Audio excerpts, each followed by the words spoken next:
This is a Film Stories original podcast. We made this.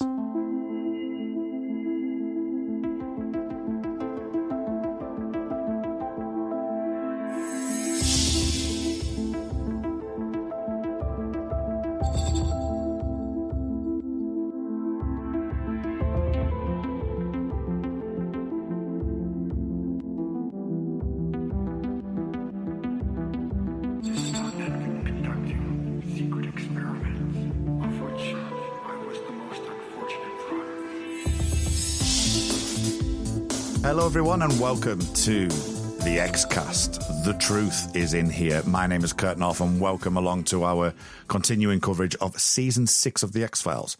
And this week we are going to talk about a particularly interesting and experimental episode in the title of Triangle. And joining me this week is Paige Schector. Paige, how things going? Hey, it's great. Hi, Kurt. Great to talk to you. It's great to talk to you as well. We've been on the other side. We've been talking. The time is now a millennium, right? In recent history, but it's time. It's X-Cast time. It's X-Files time. So an episode I'm particularly looking forward to. But before we get into that, Season 6. What are your general thoughts on Season 6?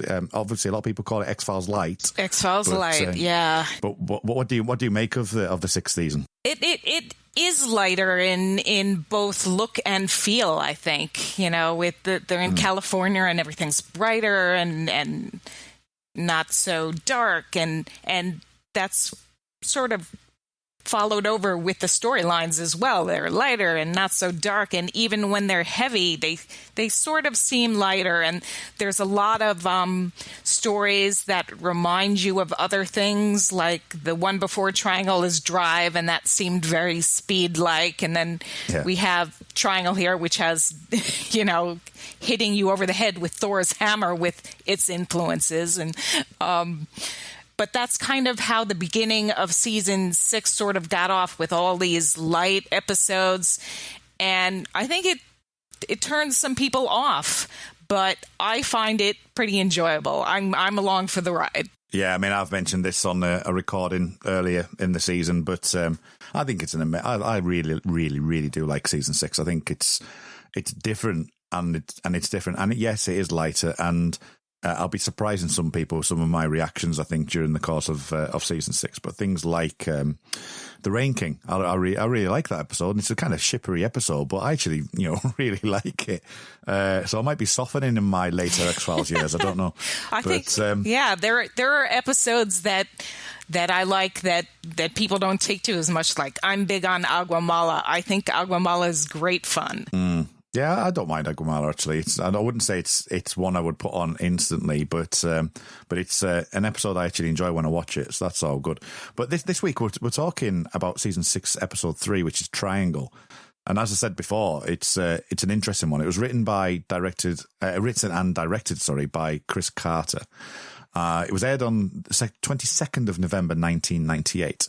And its IMDb score is interesting in itself. It's 8.8 from 3,476. So high praise indeed. High praise indeed. What would you what are your general thoughts on Triangle then? What would you rate it out of 10? And how do you think it fits within the series as a whole? Okay. Well, first of all, I think I'm going to downplay the IMDb ranking there, because both Dreamlands are rated higher than this, which I find almost... No, that's not right. almost unfathomable.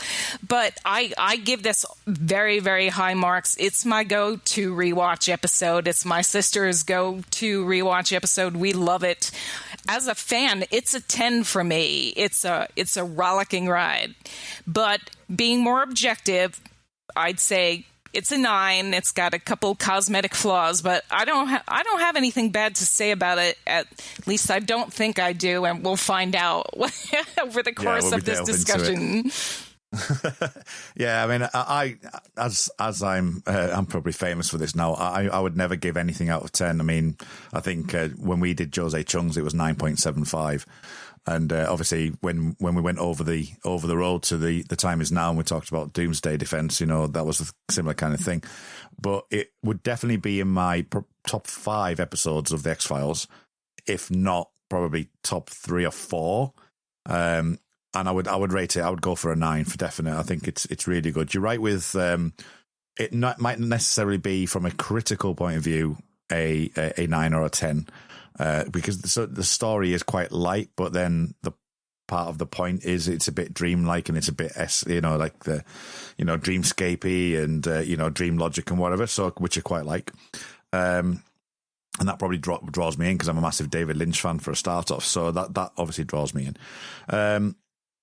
But yeah, so it's an interesting episode. I'm looking really forward to actually diving into this because there's a lot to garnish from it. Even though it's story-ish light, the actual, obviously the techniques, the aspects of it, some of the opinions on the episode as well. I found some opinions on this episode quite interesting as well. The way that people have taken Triangle away and how they've kind of passed it in their own heads. So that's going to be interesting itself. But I think first of all, before we talk about the episode, I wouldn't mind getting into the direction of stuff that Chris Carter did. There was obviously an episode that was based around. It was, I think, from what I believe, it was around the Red and the Black. If my memory serves me right, that Chris Carter was given a trophy at the end of the season. Mm-hmm. Yeah. So do you know that story? I do. Yeah. So he's he was done because of all the film he used, and this kind of incepted into his head, and eventually he was like, well, if I'm using too much film, then I'll do a version of Rope, which should in theory take less film because you're doing it all in one take. So the fact it was developed, and I think the Twilight Zone episode was also mentioned, but the filming style here, obviously Rope 1917's just done it recently. Do you actually like that style separate from Triangle itself? Oh, I love it. It sort of drives the story because the story is very light, but by just constantly following the action, it keeps us the adrenaline keeps flowing.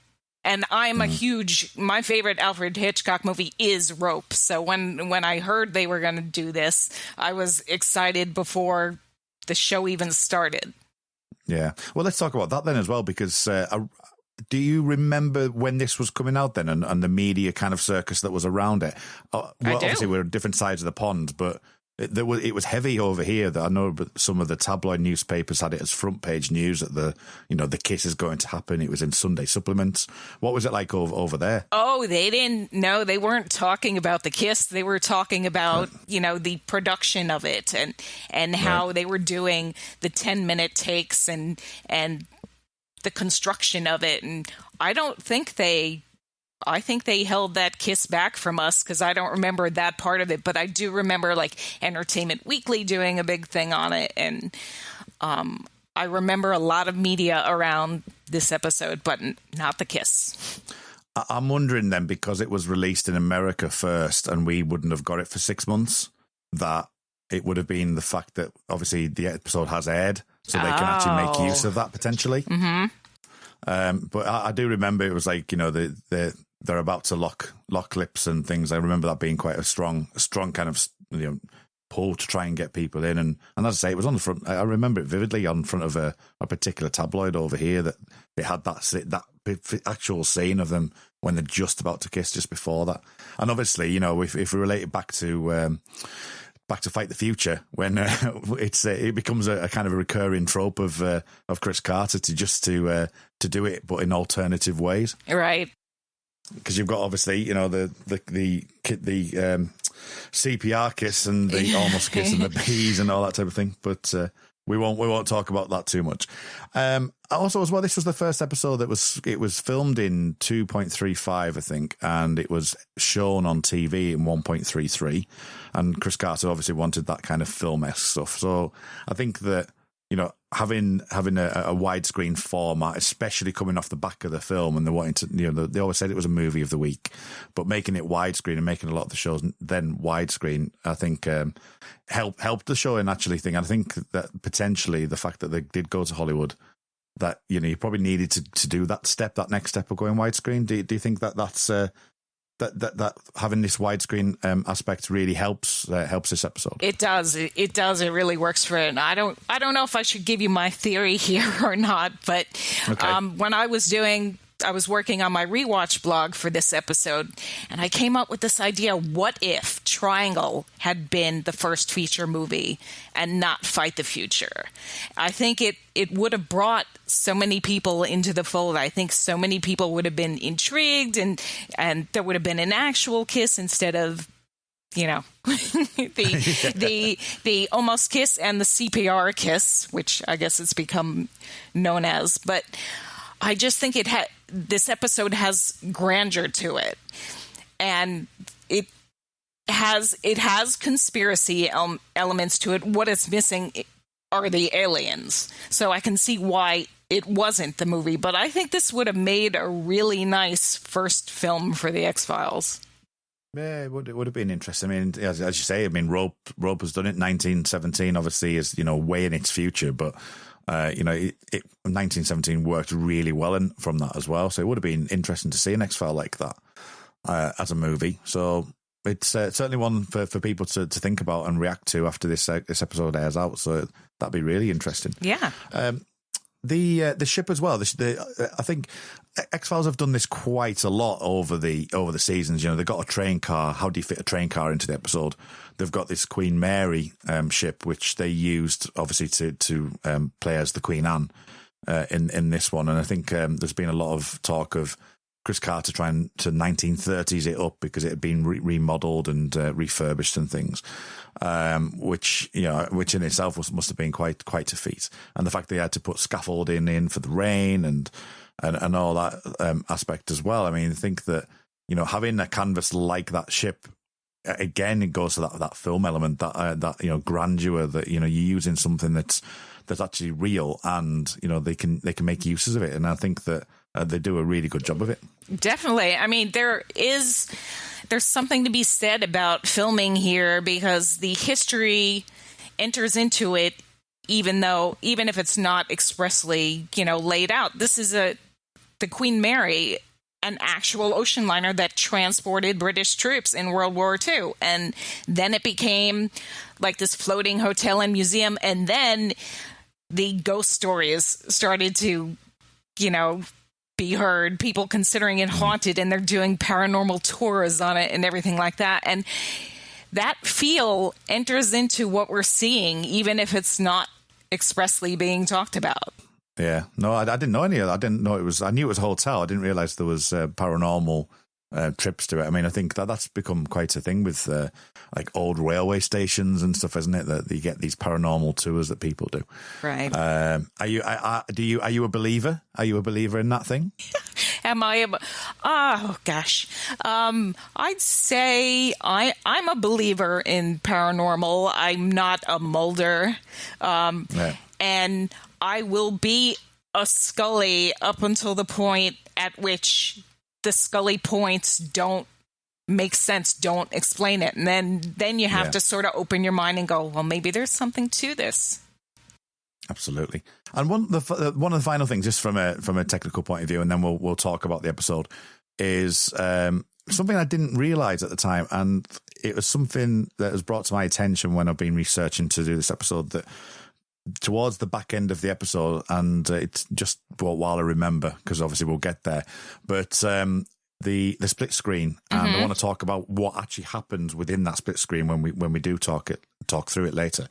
But it was kind of taken from Semisonic's Closing Time, right? And I didn't realize that, and I was actually quite a big fan of Semisonic, but Secret Smile was their first big hit, and it's 1998. I would have been in 1999. I would have just started work at that point, full-time work. And I do remember going to work and hearing quite a lot of garbage stuff, which will pick up on later in the season. Yeah. Because obviously garbage is within this season as well.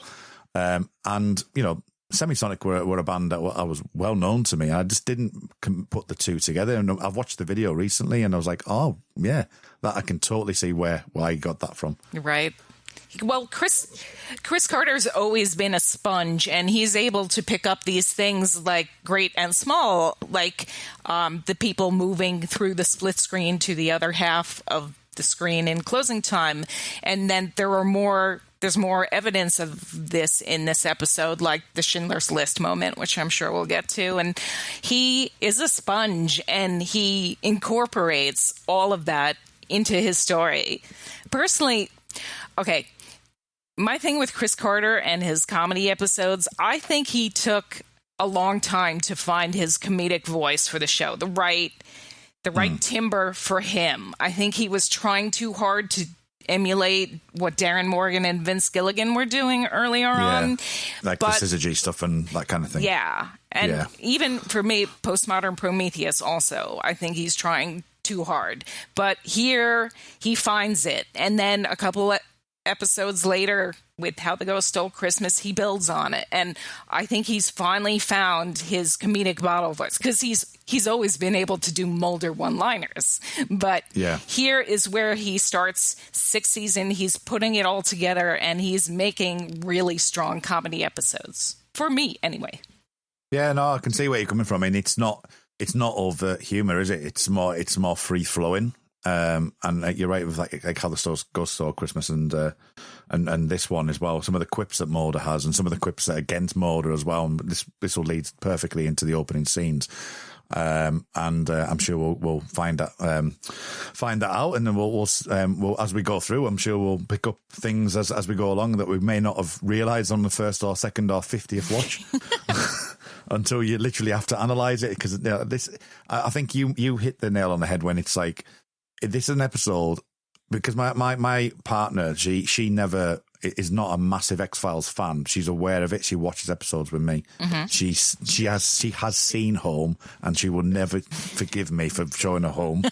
so all I have to do is do Mrs. Peacock, and she's like that, or the host as well. I do the sucky noise on the host, and she hates me for that. But Triangle is a one that, you know, I can stick on any time, and she loves to watch, you know, and I love to watch it, and it's literally, you know, when you're doing the ironing, or you know, you're sitting down just chilling out and want to put something on, Triangle is a definite go-to for me for, you know, having background music on, really, and just being able to just flow with it and swim with it.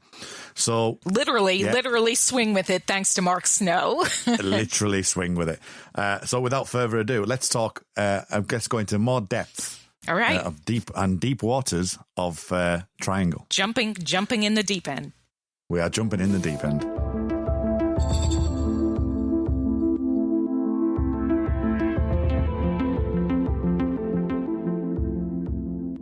Okay, so opening scene, there's not much to go on, but we will obviously talk about the name of the ship, the broken to pieces ship that he's currently on, which was the Lady Garland, which is obviously a reference to Wizard of Oz. And this is sprinkled right throughout the episode. There's lots of things, and I think we should bring that up now. I mean, which ones were you particularly fond of that they've used in this episode for those little nods to the Wizard of Oz? Okay, before I do that, let me just say that I've always thought that the lone gunmen are kind of our answer to, or Chris Carter's answer to, the Scarecrow, the Tin Man, and the Cowardly Lion. So right. we already had the Wizard of Oz built into our story, and they're, of course, in this episode. I guess I would say the Ballroom Band, with the name of the singer is Elmira Gulch, who, of course, is Margaret Hamilton's character in The Wizard of Oz before she turns into the witch, the nasty bicycle lady. And so Elmira Gulch and the Lollipop Guild, which, of course, are the Munchkins. Yeah. I mean, I really like the deep dive. I like the Yip Harburg, the fact that, you know, that's lyricist for the song. Yes. Which is the captain. I thought that was really nice. And obviously it's based in 1939. The film was released in 1939 as well. I'm sure there's other ones that and I think that the main obvious one, which we'll just talk about as just the Wizard of Oz element, is the end, right, which is like almost scene for scene, pretty much exactly what happens at the end of Wizards for Oz, when, you know, it says there's no place like home, and various different things, even almost like the three of them when they do get to the bedside, and it's like you can totally tell they're the lone gunmen. So I did like those elements. And of course, Skinner and his dog Toto. And Toto. Yeah, absolutely. So you mentioned the singer.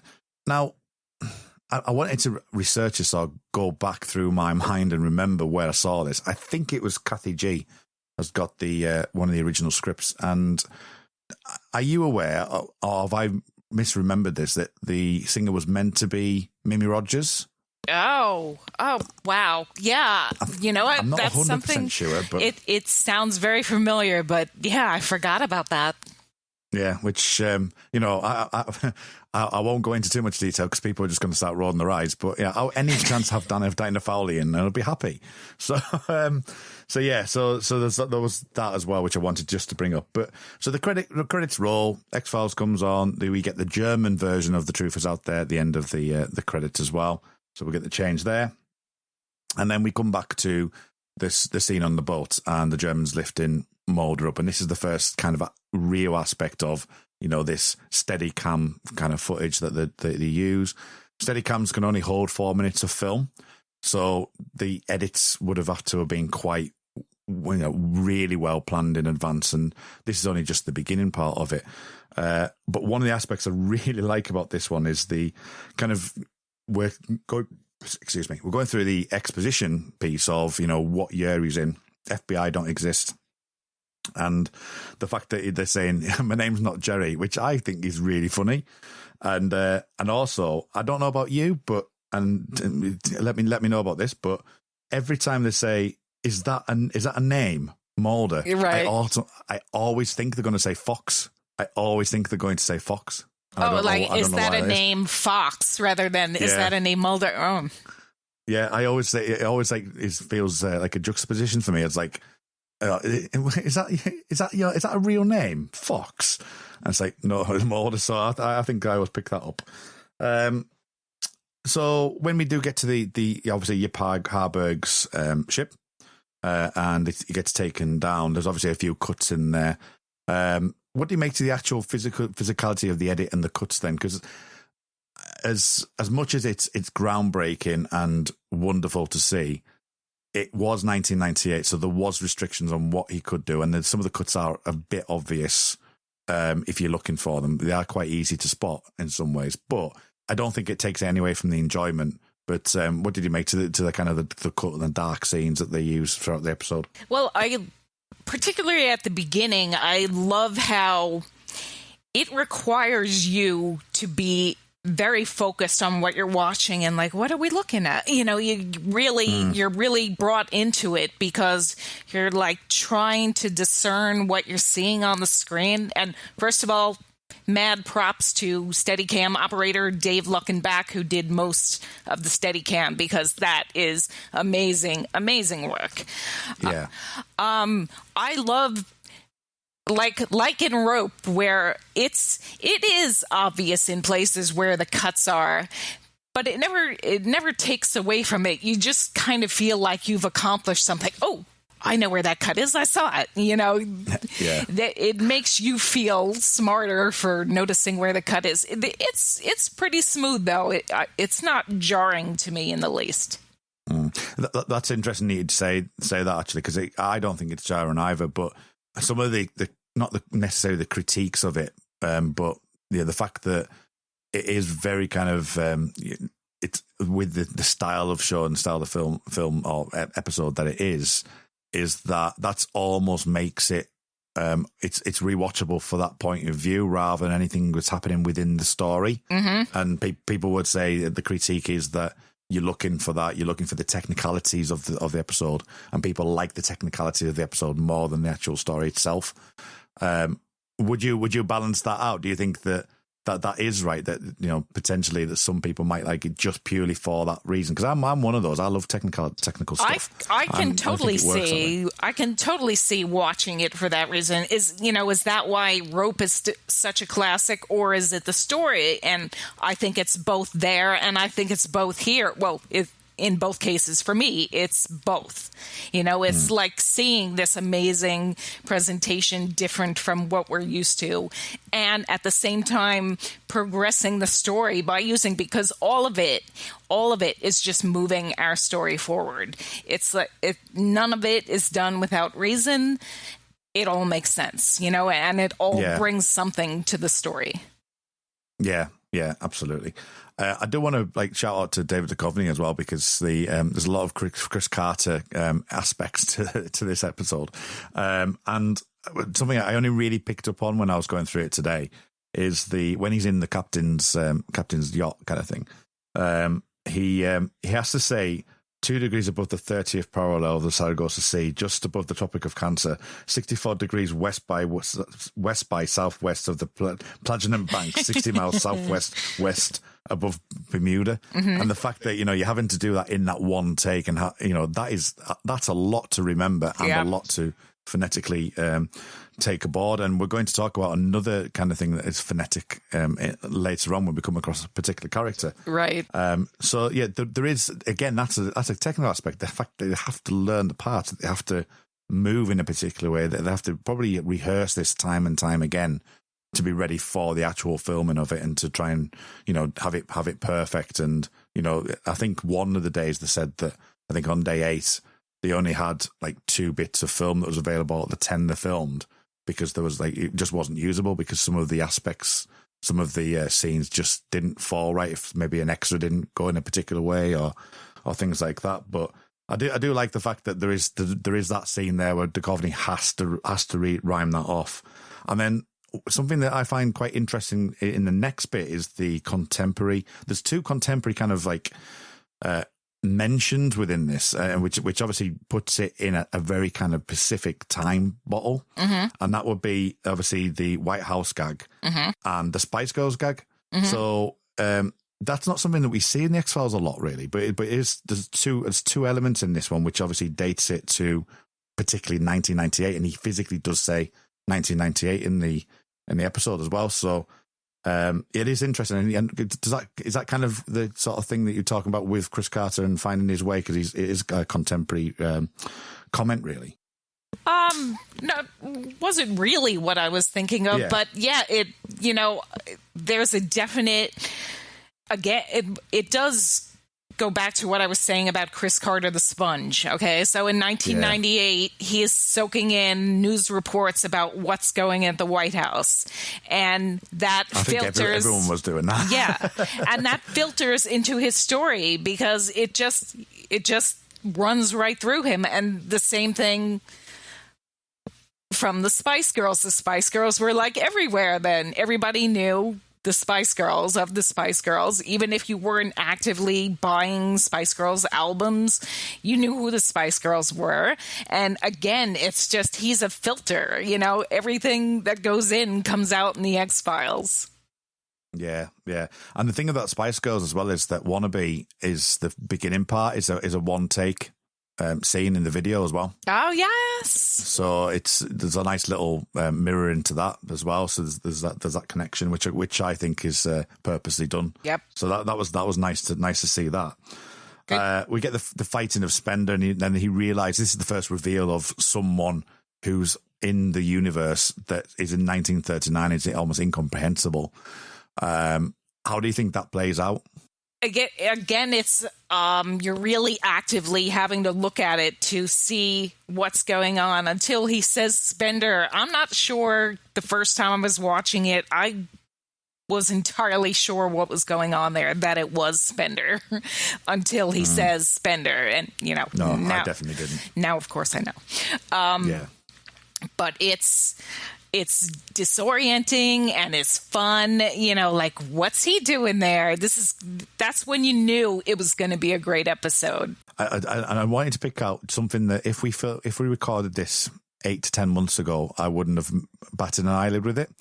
But obviously 1939, the war's coming, and over the radio we hear that of closing of places of entertainment, cinemas, theatres and other places of entertainment as well.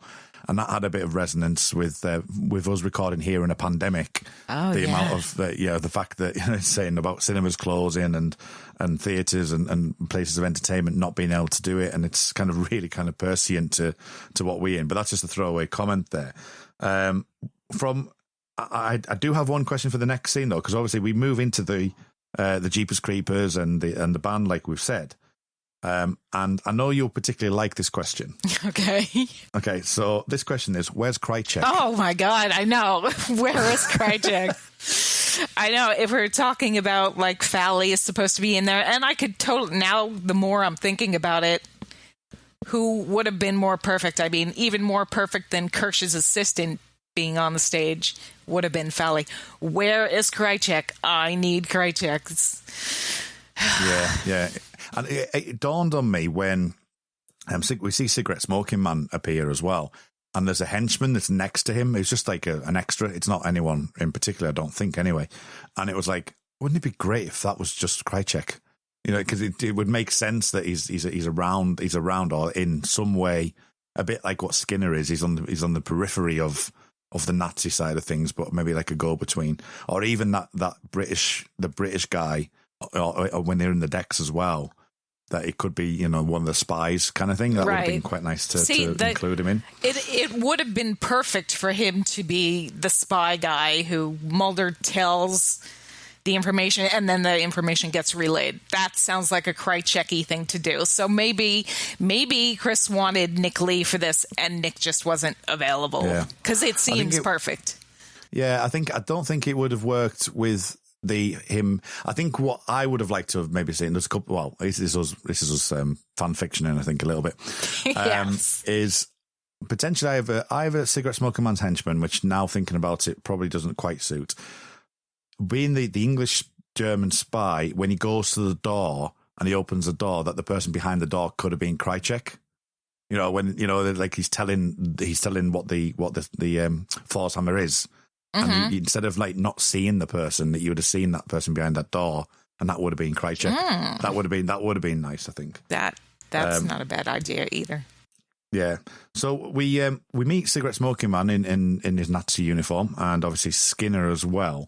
So this is a good time to talk about the Cigarette Smoking Man's German accent, because oh God, Mitch Pileggi actually could speak German, right? So Cigarette Smoking Man had to learn this phonetically. So it's very kind of like what's the way? He's definitely given it 110%. Right. But the fact that he had to do that was telling for the type of actor he is, really, isn't it? Yeah, I really feel for Bill Davis there. I mean, everybody is always crawling all over him for how bad the accent was, pronunciation, and whatnot.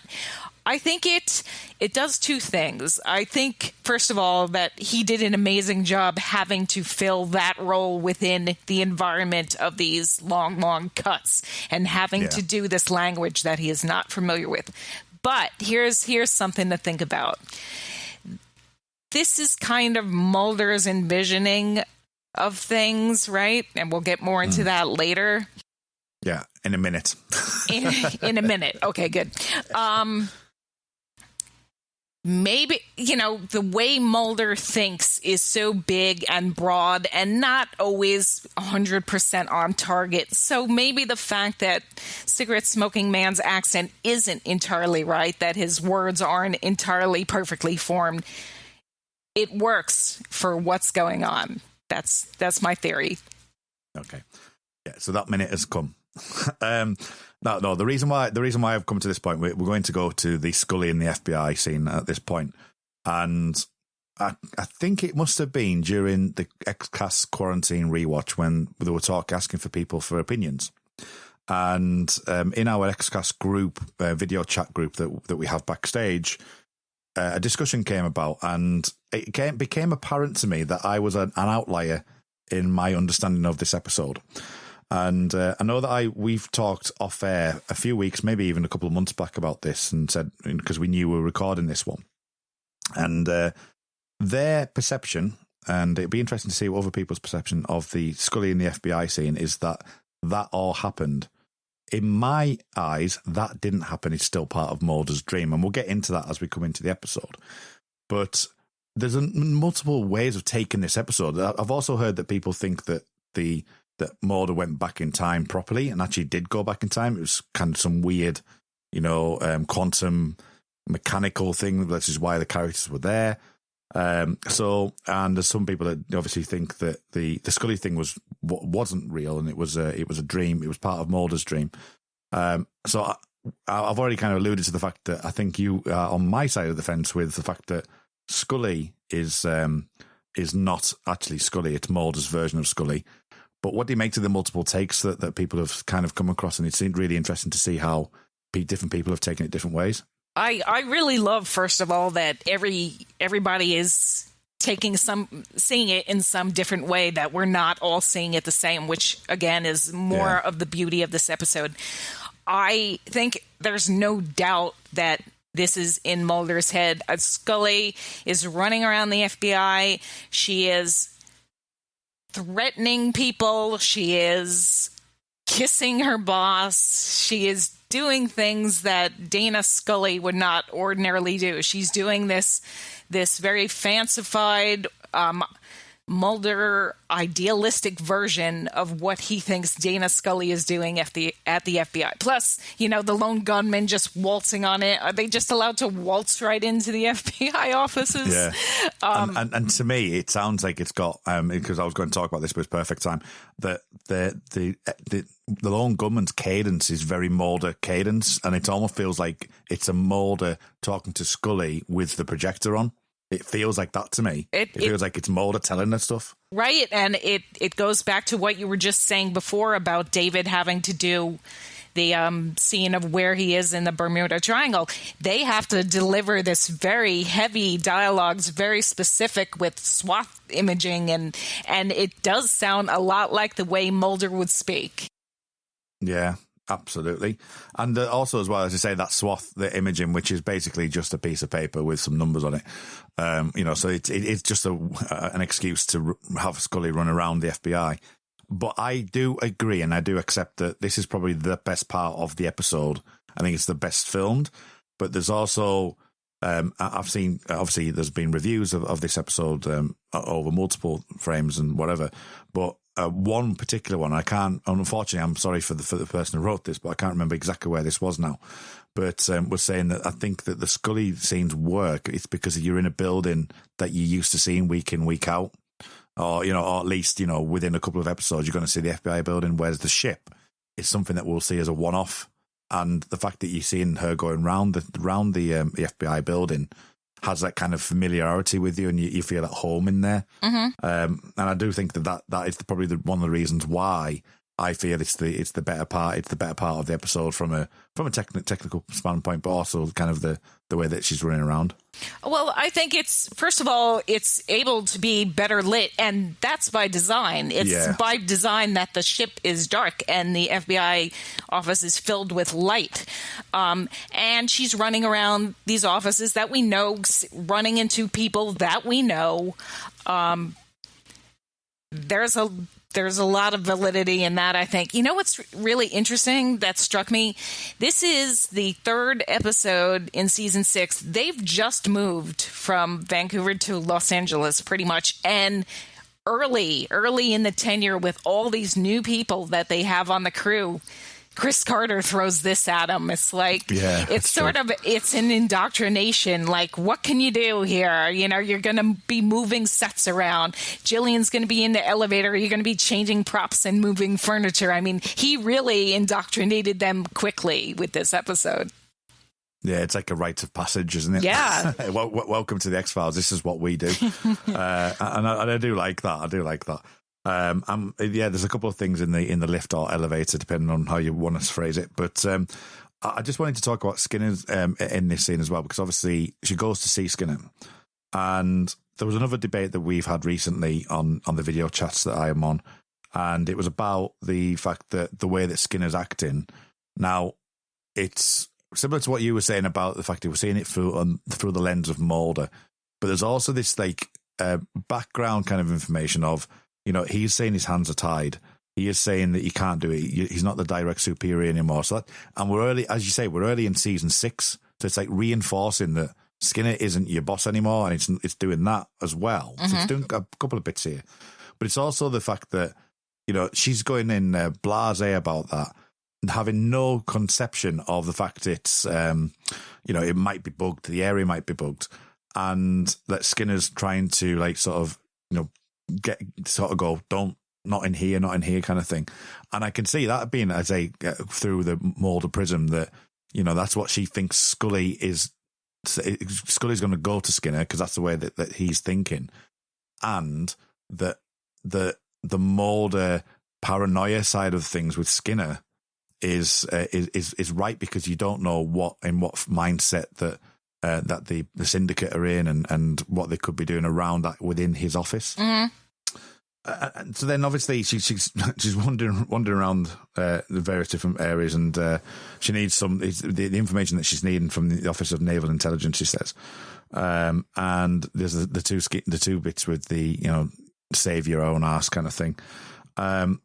So again, this is what makes me think. Well, it doesn't make me think, because I just automatically thought this anyway. But looking back on it, the fact that Cigarette Smoking Man is in Kirsch's office is obviously we've already seen that with Skinner, and it's quite reasonable to think about it. But it's quite early on for that kind of reveal, and I think again that plays to the whole dream logic of Mulder thinking about Kirsch being the bad guy. He's the one that's in charge of them now, and that's obviously Smoking Man's going to be there, right? So yeah, and it happens again as well, doesn't it? It happens later on when Scully comes out the elevator, that you've got Kirsch, Spender, and Cigarette Smoking Man all together, and I just don't accept that would be happening in a hallway. I don't know what you think about that. Oh yeah, there's a lot of sense from that. Again, I just really think of it as Mulder's perceived imagination, waterlogged imagination, and this is what he thinks these people would be doing. I mean, the way that Scully talks to Skinner is not the way that Deana talks to her boss, and she doesn't, even though she might want something from Spender, she doesn't go up to him and tell him she's going to kill him if he doesn't do what she wants. Yeah. I mean, and then she puts the fist up like she does in the triangle bit. Right. It's like, so God, I'll kill you kind of thing, and it just looks false. But I think it's designed to look that way. Right. Also, as well. Now, this is not part of the intention. I know this not for a fact, but I know, because they won't be being this clever at this point, I don't think.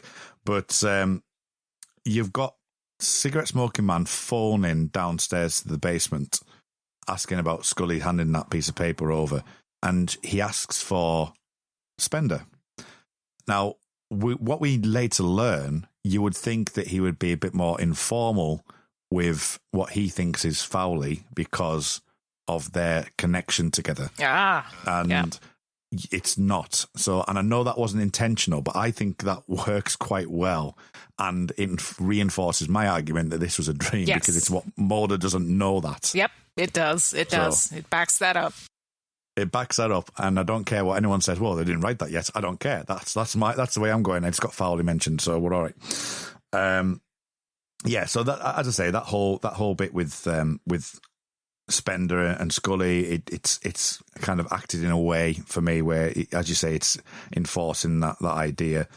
And I want to ask you opinion on this, because this is something that I've kind of formulated in my head over the last couple of watches, that when you've got Scully going up and down in the lift, and as you say, some of the scene where the woman goes ow, and it's obviously for a swipe cut, and then you've got them moving the furniture around so they can get it perfectly timed, so when she comes back out, she's on a different level, but they've just removed the furniture, which I think is an amazing job, as you say, for the crew to do that. But then you've got the phone call. What do you make of the phone call in the lift? Have you thought about the phone call in the lift before? I think I haven't really thought about the phone call since the very first time that I watched that episode, and at the time you're like, what? It's like, It doesn't quite make sense, and now it fits it. I guess there was no caller ID at that time. No, there wouldn't be, no. But it's a very convenient way to get that job done, but it gets the job done.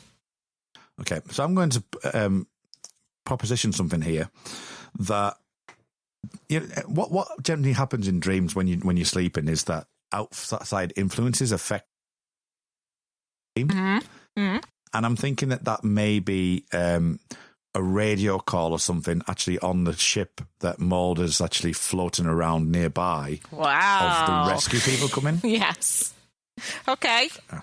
So, that's all I'm saying. Oh, wow. because she's on the phone, she's trying to answer that phone, and there's no reason or logic to what happens because the lift opens and Skinner goes, "Is that you?" And it was like, "No, is that you?" And it's not them, and it's not. So who else is it going to be? Apart from potentially the lone gunman, which is obviously an option. But I personally think that you could take that as that's an outside influence. That's my supposition for that one. Okay, if you so will. Are we happy with that one? Would you take that on board? I like how fan fiction-y you're getting today. You are really seeing things in what's going on, and I like it. Yeah, I think. I think it's probably because I got told this was not a dream, and I was like, "It is. I'm going to prove it. I'm going to analyze every single 5-second moment." Oh, it's brilliant. It does. The only thing this throws me out a little bit, and it's only a small thing, and it's the nature of the way they've recorded it. Is that when Skinner comes out, I actually adore what Skinner does there. I think that's just brilliant acting, and I just love the way he switches mode. That he gets the kiss. I think we've got to mention the kiss. Oh God! And we'll mention that in a second. But the way that he leaves the lift and sees the three of them there, and then instantly does his what he does on the ship on the Queen Anne anyway, is that he's trying to balance between the two worlds, and he quickly spins round and talks to Scully in a way of like, this is you're not to come here, you're not meant to be coming to me, but etc. etc. And I like that. I thought that was a particularly good part of the episode. Yeah, that he really, again, spitting out some dialogue there. He really tossed out. He delivers that with such great. But back to the kiss here. Okay, yes. Let's talk about we're watching Deana run around the FBI, and she's doing things that Mulder would expect her to do, whether or not you believe it's a dream. That's what Mulder would think she was doing. What you don't expect is for her to plant one on Skinner. You might accept all this other stuff as things she's doing, whether in reality or in the dream. Either way, you're accepting all of that. And then all of a sudden, out of the blue, she grabs him and kisses him. It's like a moment you just go, Yeah. Yeah. I mean, for all those people that ship Skinner and Scully, then I think it works. And I know that Darren Mooney is like in his reviews. I don't know if you've read his reviews, but he's very much used the term and ship throughout the actual episode, because you've got the Scully and the Skinner ships. You've got the actual ship, which we'll talk about right at the very end of the episode, and you've got an actual ship. Right. So it's nice. It's a nice continuity. And I think what he also mentions as well is that's a triangle in itself. So the fact that it's like almost thematically working in that regard, which is really astute of Darren, it doesn't surprise me in the slightest. But it is a nice little triangle of thing. It's not something that's really played out as such, but there is always that Scully and Skinner element that people like to use. And obviously, it's shout out to Sarah, because I'm sure she'll be waiting for us to talk about that kiss.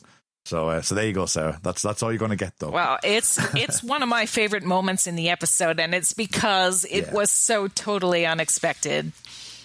Yeah, and it works. And I like, again, what you were saying before about the fact that Mitch Pileggi has to play that so well, because he has to go from one thing to another. He has to go from that shock to look like the way he's actually looking at. Sorry, I heard myself there for a second. So it was the way that he's had to react to the kiss. He finishes that. He's kind of looking sheepish and awkward. Opens the door, then has to do the other emotional thing of, oh crap, I've got to change this now. And I think it's a testament to that scene, because I think that's particularly a part of the scene. I think is the part of the best in the episode. Yeah. We're going back to the ballroom, and we've got Spender translating for Cigarette Smoking Man here, which is unfortunate for Cigarette Smoking Man. So we've got Spender there, and we've got Scully, and it's obviously we get to the point where Scully is about to be shot, and that's when he has to protect her. He actually stops it at that point.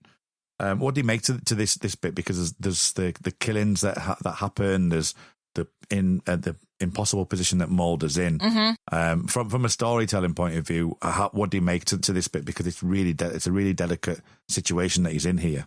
Right. Well, it's again, it goes back to proving our dream theory where Mulder wants to be Scully's hero, and he gets to be Scully's hero. But can I just take 1 second to laud Chris Owens here? Because Jeffrey Spender, he's been a character with very little redeeming value to the series to this point, and he's been written as this obnoxious simp. There's something about the way that Owens comes off in the confines of this episode as both variations of Jeffrey that I really appreciate. This is, for me, the best Chris Owens episode. I think he just nails it. I'm just really enjoying having him, and that's why I wouldn't want Krycek in the part that he's playing on the ship. I wanted Krycek as that backstabbing guy. So I wouldn't want him here because I think Chris Owens is doing a great job in this episode.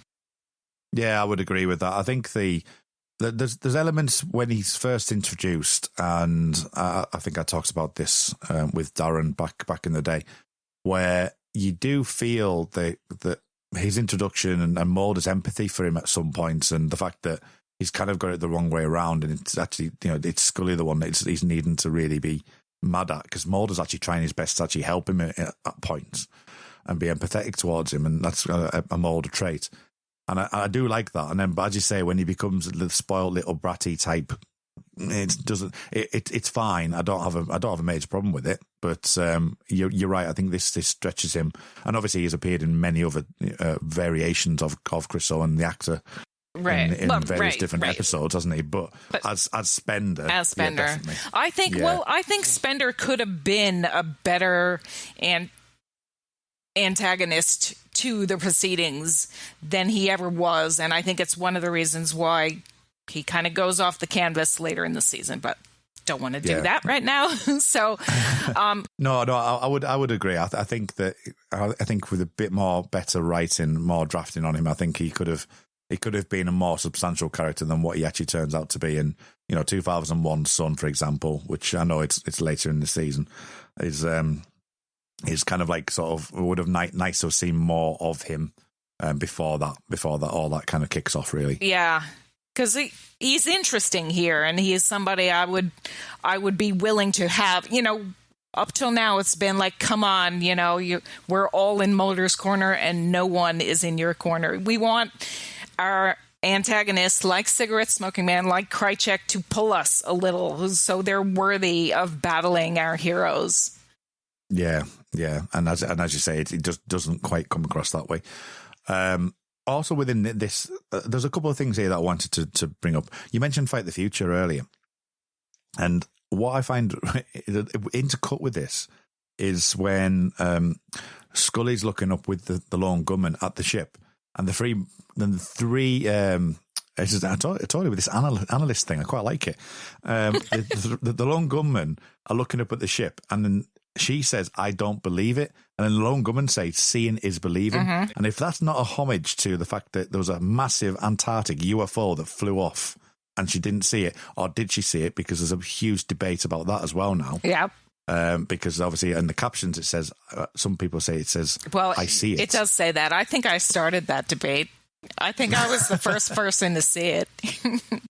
So there's an interesting thing. I cannot hear it. I had it on my 60-inch TV a few months ago, or a couple of weeks, maybe a couple of months ago, and no matter how hard I try, I can't hear her say it. But that's a different story and a different debate. A different debate, time. Right? Seeing is believing.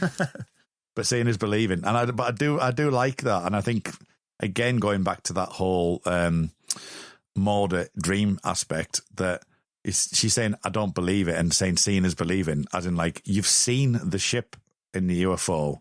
Now you're seeing this. Seeing is believing. You believe it. This is what you need to do now, kind of thing. Which I think is a nice little nod. So the games, or the wordplay, the children like kind of mythos wordplay that Mulder uses, James Brown, I'll knock you down, and put in tame. Is that something that it's not put in tame? Isn't something that I've ever come across? Now, in my research, I can find it's the John Brown thing was from New Jersey, but I'm not too au fait with all that. Did you have any wordplay games like that when you were younger, or do you know any further background information to the actual stories themselves? Well, I was pretty familiar with the John Brown. That one was kind of a common one. We didn't use put in tame much. And now I can't. Now I've drawn a mental block on other ones. I feel like there's another one out there. Let's just continue on, and maybe I will think of what it is. Probably. Yeah. So after and as I say, we talked about the fact that he saves Scully at that point, and the scientist is, he's saying that's the scientist, and all that kind of thing. And then we get the point where they're actually on the knees, ready to be assassinated, and then the fight scene kicks up. Now, then when they're escaping, we've got Skinner coming out and saying "God bless America," and we've got, as you mentioned, the swing music. So I love this part. I mean, when we answered the call before, when we're just about to set up here, I was still whistling and humming the tune when I came on, and you pulled me up on it because I didn't realize I was doing it. But yeah, but I think it's a wonderful thing to have this swing, lively, dancey, entertaining, smiley, happy tune, and then have the scene that you're actually seeing, which is the fight scene. I think it's played wonderfully. Right. It's driving us into it, and you do. It's happy music. It's uplifting music, and then get heavy. Yeah. And then it obviously goes into like sort of the drum beaty stuff and all that. I just absolutely, I just adore it, and it's just marvelous. And I actually have this on my playlist as well, so I do have to often play that song. And so he also gets taken away. So Scully gets taken away by Mulder, saying you're the only one that can save this ship. And if you're a shipper out there, then what's coming up next is definitely something about a ship. So when they're on the actual ship itself, and he goes out and he gives the explanation about what is and how she can save it by turning it back and going back to the Devil's Triangle, and we get the inevitable kiss here. Do you remember? He said it in the actual press release and stuff like that over there. It wasn't obviously broadcast that way, right? As in something that would be a surprise to you. Was it a surprise to you? And what do you make of the actual scene itself? Oh, wow. I don't really remember if it was a surprise to me. I assume that it was. I think it is the perfect way to deal with this, because you're giving the shippers what they want, and you're not really offending the no-romos. For all the people who, like we said, were disappointed by Fight the Future, here it is, not too long after Fight the Future. Do you think that would have played into his mind then? Do you think that was something he purposely thought? Yeah. Well, this is a way to actually do it. I do think he was considering that, and also needing to get it out of the way. I don't know how many people watched Moonlighting, but there was sort of a similar dynamic going on where the whole world wanted Bruce Willis and Sybil Shepherd's characters to kiss Dave and Maddie. But once you do that, then it's done, and then you don't have the build up to that. And so they also did that in this sort of way. They went into a flashback episode, and that's when they kissed. And when you handle it that way, You're making a lot of people happy at the same time. I think it really worked. Personally, I also think it's the best kiss that they have during the entire run of the whole series. I do. As a no Romo, and I'm going to mention something towards the end of this episode in a second as well. But as a no Romo, I think it is. I think it's the best kiss that they've done. So I'm in agreement with you with that. It's perfectly timed. It's like in the heat of this adventure, they've been running down the hallways hand in hand. I mean, who doesn't love that? And Chris Carter just nailed it. This is when he needed to do it because it didn't happen in the movie. He got it done. He got it done perfectly in a way that doesn't affect either side of his... Well, there's always somebody who isn't going to like it. But, he satisfies the majority of both sides of the fan base. Yeah, definitely. And then obviously Mulder goes off and jumps off the ship and, and then we enter back into the world of the living. I do like the comment says I was expecting a left. Yes. I always love that. I think I actually used to use that phrase, a bit of time. I was I was expecting a left. I think can we go back to one thing though, like when the Scullys cross each other in the hallway? Yes, sorry, that was something I was meaning to go into, and I know we talked about the split screen, but we didn't. I crossed over it, so yeah, I apologise for that. Yes, go ahead. Okay, just that. Again, it's something unexpected. There are things that you were expecting to happen in this episode, and like ways you think the adventure is going to play out. Like Mulder is going to do this, and he's going to fight these Nazis who kind of seemed like Indiana Jones-esque Nazis rather than, Schindler's List-esque Nazis, if that makes sense. Anyway, but what you don't expect is to have this split screen in which the characters cross each other and they have this sense of each other, which Gillian does perfectly on both sides of the frame. She does. And do you want to hear my second reinforcement of the dreams? I do.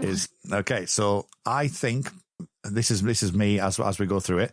I think that because Scully is looking for Mulder at this point, that this is the moment where Scully finds him.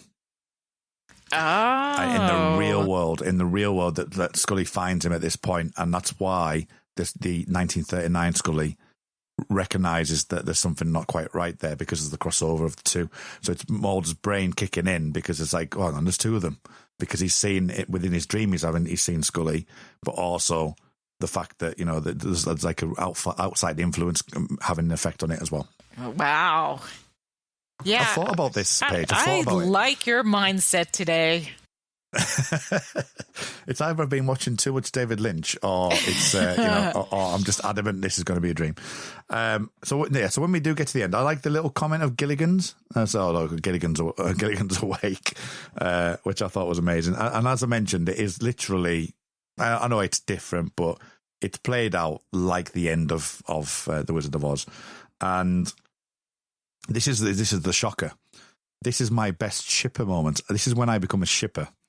For one brief moment. I absolutely love when Mulder says I love you to Scully. I think it's just the culmination of everything that's happened over the course of the 6 years, the film here, right where we are now. He's coming to terms with his feelings at this point, and he's built up the courage to actually physically tell her that. But it's the fact it's kind of not given back. And it's not. It's just not. It's not there for Scully because she thinks he's still delirious.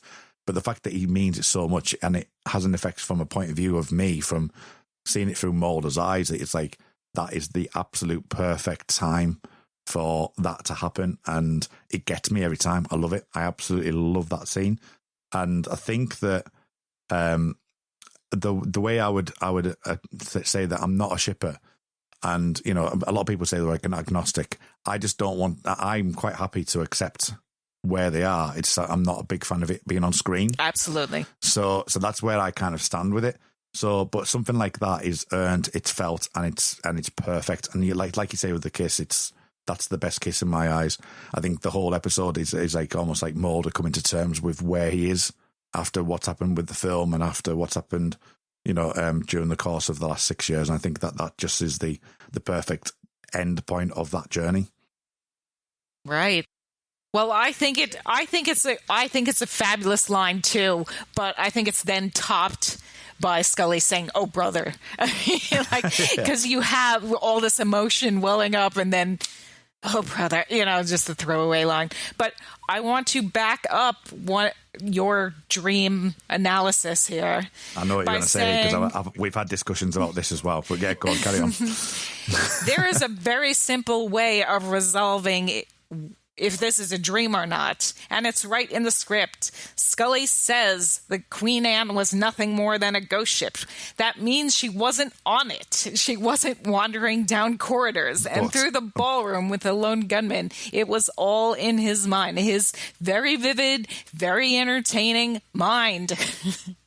Well, I'm glad you said that, because I had the exact same argument, and the argument that came back to me was that it could be a ghost ship, as in like there was nobody on the ship when she was on it. Oh my God. That's the argument against it. So it didn't fall as the way I thought it would, because that was my whole argument. Because before analysing it or even talking about it with fellow X-Files people,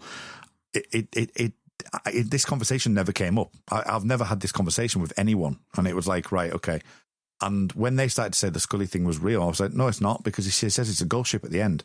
Right. And they were like, well, no, because the ghost ship is like the fact that she's gone onto this ship and there's nobody on it, and it's dead, and it's dilapidated and all that kind of thing, and it's just a ghost ship. That's not what ghost ship means. When she says it's a ghost ship, it means there wasn't a ship there. She says, the boat you were on exploded. You were in the water. There's no ship involved. No, I totally understand, because I can see why somebody would say it that way. But all these things that she's saying when she sees him in the hospital is disproving the theory. But I can see taking that way. There are many things in the course of this series where people are taking it one way and I'm taking it the other. So, exactly. That's the beauty of it. Well, as I say, I mean, the shocking thing for me was when I was contacting you about doing this episode, and I said, how do you view this episode as in Scully's particular? And you went, well, it's all a dream. And I was like, oh, there's somebody that actually, it's the same as me. I like it. Let's talk about that. And hopefully, we've done it well. Wait, I just want to throw back at you what I call my rewatch blog for this episode. I call it Musings of a Soggy FBI Agent. Because I want to, throw it back to Musings of a Cigarette Smoking Man. So Musings of a Soggy FBI Agent, meaning it's a dream. Okay. I am wholeheartedly behind you on that statement. But we do need to see what other people think of the episode as well. So we'll do that now. So let's have a look on the mailbag. So put a call out on Twitter and Facebook, and we should go and have a look at that now and give them a quick read. Okay.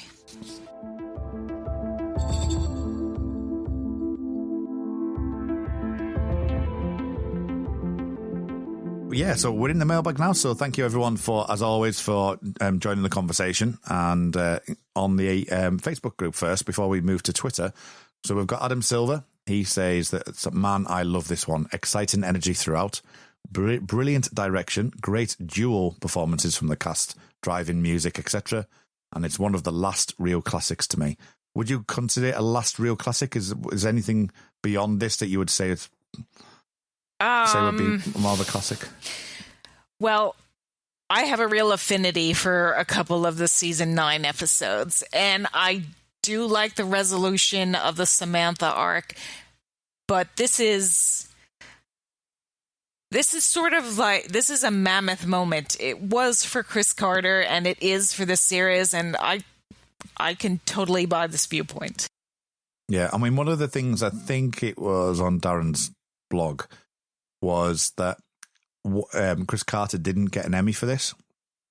And one of the arguments is that the X-Files zeitgeist at this point was probably it was still high, it was still big, it was still massive. The film had just come out.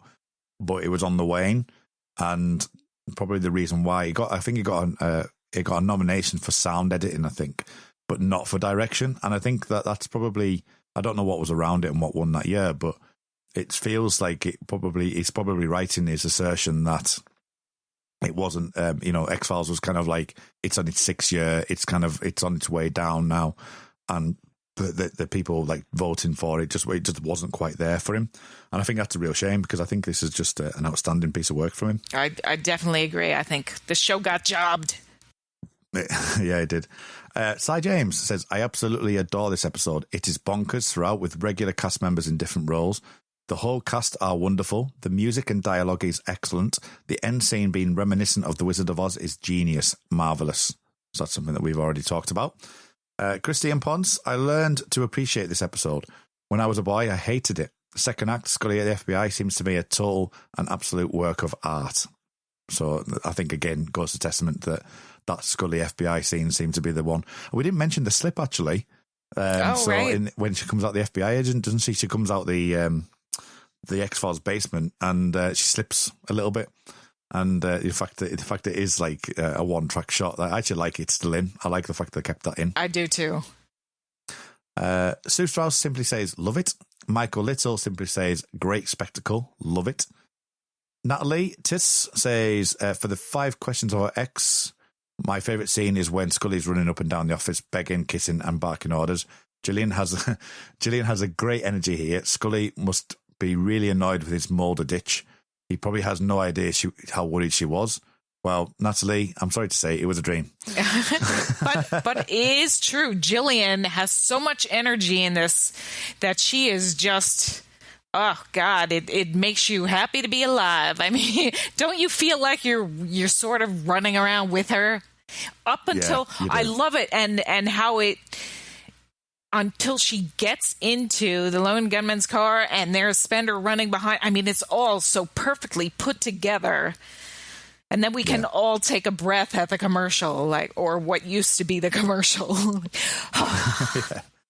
And then talking about Love It, Andrew Levitt. Sorry, Andrew Levitt. Says that's easily my favourite part of the episode too. I apologise for the horrible play on your word. On your name. And then he actually has his own comment and says, an episode that is more spectacle than substance. It is a fun jaunt as Mulder finds himself in the past and has to escape various dangerous situations, while in the present, Scully has to avoid being caught by Kirsch and Spender so she can find him. Carter's one-take direction is disorientating, reflecting Mulder's bewilderment, despite his elation at being where he wants to be. Finding the show's main cast in the past in various roles is entertaining and an enjoyable, if ultimately empty, episode. There's a couple of things actually with that. Something I've not really thought about, but Mulder does get where he wants to be, even though actually from us, we're not saying that he actually does. But I never thought of it that way. They actually, he's in search for the Queen and he actually does find it, and I never really thought of it that way, really. I don't know about you. I don't think he found it. Well, no, but what I mean, in his mind he has, though, hasn't he? Oh, okay. So it's like, so the way that he has actually found the thing he was looking for, even though it is a fever dream. But it is interesting that's what, and when he said this, the bit where he says, "Oh, this is unbelievable," the fact that he's so happy at finding the very thing he was looking for, right? It's not something that I've really kind of reflected on that much. That was just him getting hit on the head with a piece of ship. Yeah. Well, and again, going back to the punch, because I know that will get brought up. That when he wakes up and he feels his face and he feels like the side of his thing, it's exactly that in my eyes. It's something that is being hit by a piece of wrecked ship or something like that. Right. Or during natural crash or whatever. So that's the way I would work around that as well. All right. Well, let me just tell you, though, that I was listening to the Chris Carter commentary on this episode in preparation for the podcast. And he plays it very straight. He says, and Mulder feels his eye, proof that it all happened. I think that the whole thing falls apart if the whole thing happened, because that's what, this would be wrong and this would be wrong and this would be wrong. But he played the commentary totally straight. So everybody who says it's not a dream, you can feel validated on the basis of what the writer-director said. But the way the script is built and the way it plays out backs up what me and Kurt are saying. Well, context is for kings at the end of the day. It all really happened in Mulder's head. It's just the way you read it. That's how you read the comment. I have to go back to listen to the comment, actually. But, if he says that it all really happened, well, yeah, okay. In his... Oh, so ... in his head. Anyway, but yes, so I've got Chandru on the next one as well. So he says, Chandru Ravindran says that the most superfluous piece of extraneous, unnecessary and pretentious fluff, and I freaking love it to bits. It's one of them. I love that. I love the fact he's built it up to being like he hated it and he absolutely loves it. It's one of the most purely fun episodes of the X-Files. Everyone seems to be having a great time. The score is great. The direction is obviously great. And even though everything is kind of silly, there's a propulsive push to everything, which makes it more intense than it has any right to be. Sure, it feels kind of negligent to not have Krychek in this episode. Hey, thank you, Chandru. Yeah, you're with us in this episode, but that's a minor complaint. So how do I feel when watching Triangle? I definitely don't have a frown. Ask me again, I'll knock you down. Wow. Yeah. Nice. He also says, awful line in a great episode, and even more awful way to finish up my thoughts. Oh, thank you very much for those people on Facebook. We'll just head on over to Twitter now. Okay, yeah, so on Twitter, Jeremy comes on and says, so that's Jeremy Royer 444. I came to the X-Files for its proposed truth regarding extraterrestrial interaction with the human race and the possible geopolitical realities surrounding this paradigm shift in revelation. Scans checklist for Scully and Mulder punching Nazis to swing music. Nope. So he's not a fan. He's not a fan. Yep.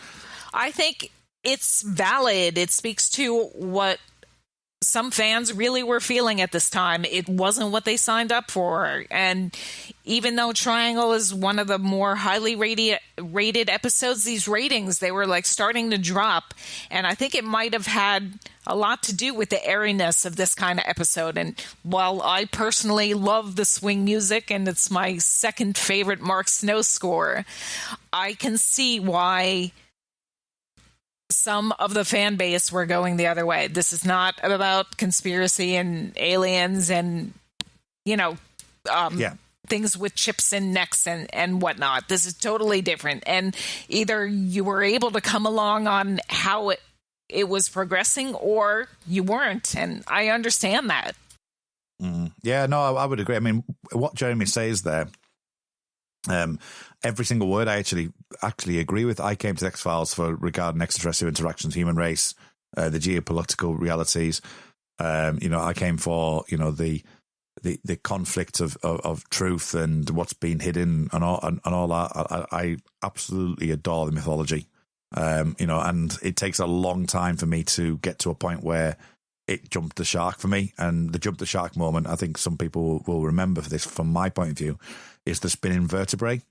That's yeah. That I can take a lot. I even took Mulder's death, and that was difficult.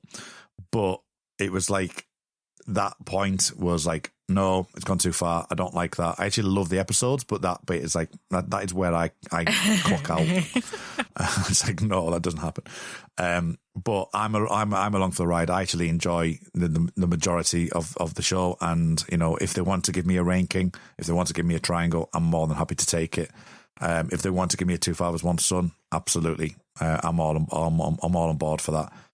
So yeah, absolutely valid point. You're right, Paige. It's everyone comes to it in different ways, and as I say, season 6 onwards, really. I mean, I think there is a debate to have about pre-Vancouver being whether or not people did start to check out, and it goes to that point of the Emmy as well. In some ways, I think that you will lose viewers along the way, because after this one, you've got Dreamland. So again, another one which has that dream logic, that kind of flaky, loose, light feeling to it, and it will unfortunately lose people. I actually think it's a great run of the season. And season 6 is actually one of my favourite seasons in a lot of ways. Yep. But there is people who aren't there for that, and it's perfectly valid to say that.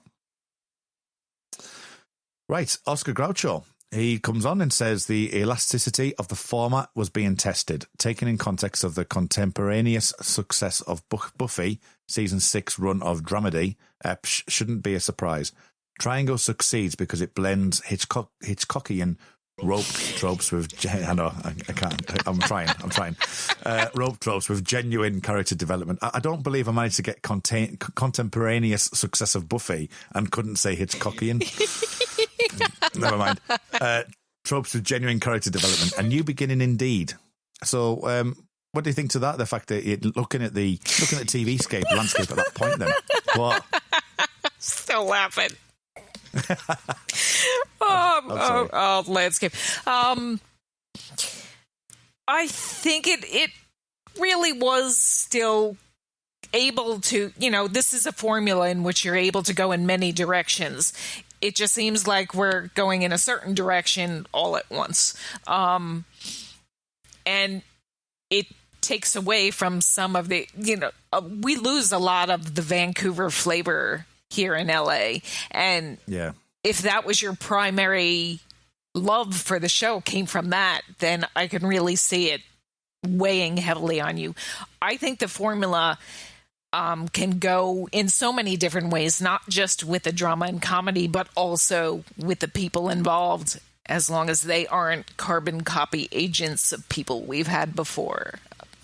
I don't know where that comes from, but but I totally understand it. Like a Kid in a Candy Store has been on, and I love Triangle, XF Triangle, hashtag X-Files Triangle.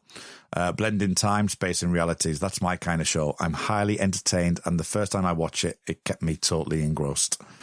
And then Wendy D has said, possibly my favourite episode.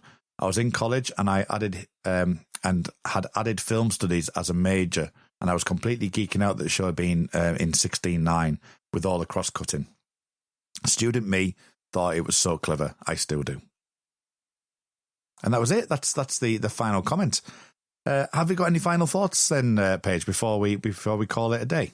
Just that it's really interesting that a lot of this episode was filmed in the same place that Titanic was, and in the tank, and with costumes, and that was such a big film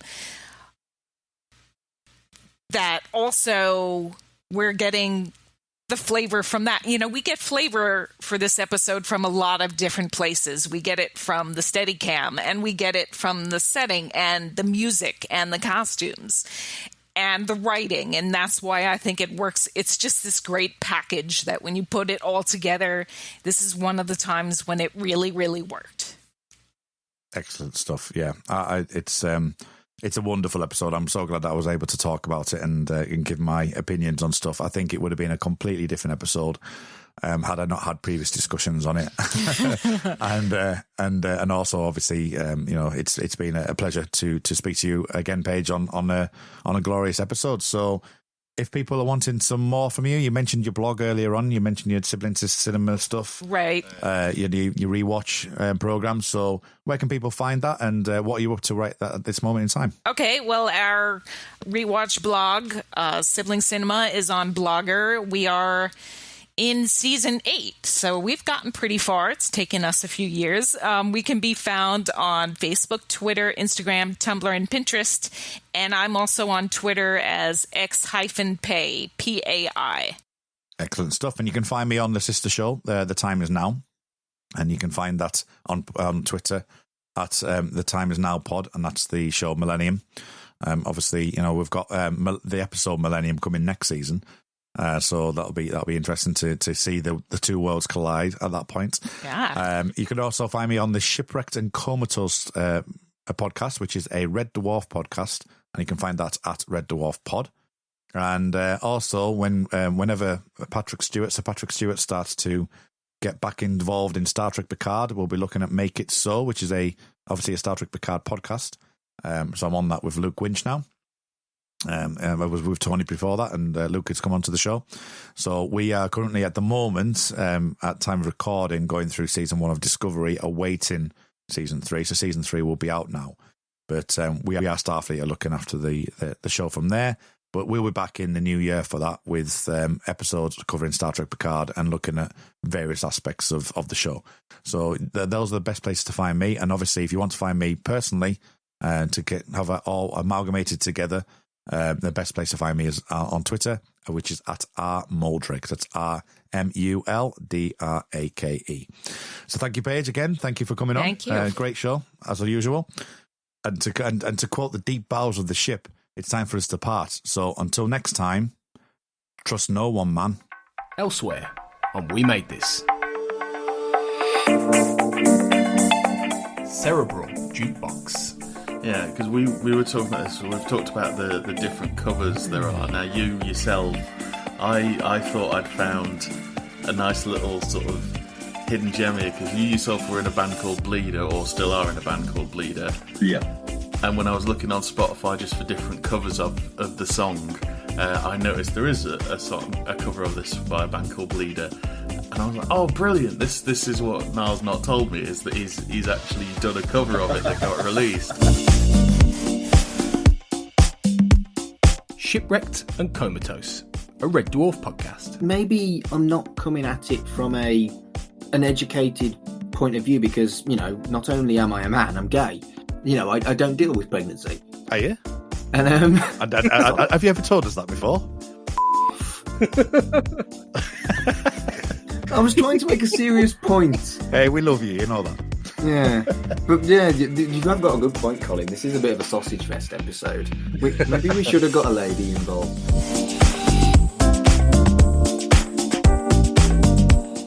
Real Asian podcast.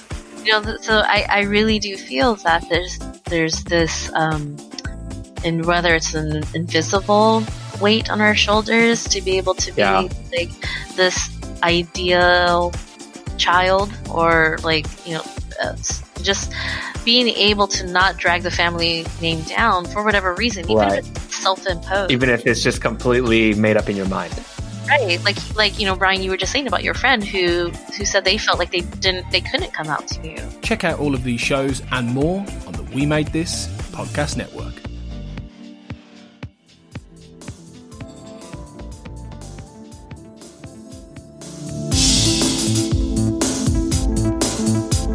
The Xcast and X-Files podcast was created by Tony Black and is produced and hosted by Carl Sweeney, Sarah Blair and Kurt North. You can find the podcast on Twitter at the X_cast, on Facebook by typing in the Xcast, and in our group, X-Files Basement, the Xcast podcast fan group, and on Instagram at the Xcast pod. Don't forget, you can support the show by becoming a member on Patreon. Our patrons get early access to episodes, behind-the-scenes chats with our hosts and a thriving community of X-Files, and other premium interviews and specials. To find out more and subscribe, you can go to patreon.com/thexcast. That's patreon.com/thexcast. We are also part of the We Made This podcast network, full of popular culture shows, including our Millennium series, The Time Is Now. You can find all of our shows at our website, wemadethispod.com, or via Twitter at wemadethispod. Thanks for listening and keep watching the skies.